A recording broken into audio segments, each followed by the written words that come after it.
انا صوتك وراكي، فانت عارفه صوت عبد الغفور البرعي.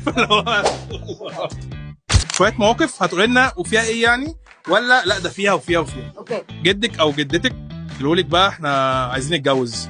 فيها ايه يعني؟ والله عادي. عادي مش مشكله. عرفتي ان الاكس هيتجوز واحده صاحبتك، يبقى مش تبقى صاحبتي ساعتها، ففيها ايه يعني؟ حب بعد ال50. فيها ايه طبعا. فيها ايه؟ مليون في المية. لو البارتنر بتاعك نسي عيد ميلادك. لا ده فيها وفيها وفيها وفيها وفيها نسي بس ما يعني. لا لا لا. بما ان الفيلم بيتكلم عن علاقات، جمعنا لك علاقات في الافلام وانتي هتقيمي. ده من عمر وسلمى الجزء الاول. بقيم العلاقه دي، كنت بحب علاقتهم والله. هي كانت توكسيك شويه بس بحب العلاقه. 6 من 10. ماشي. تيمور شفيقة توكسيك التوكسيك فيهم 2 من 10. بعشق الفيلم ده وبعشق. ماشي.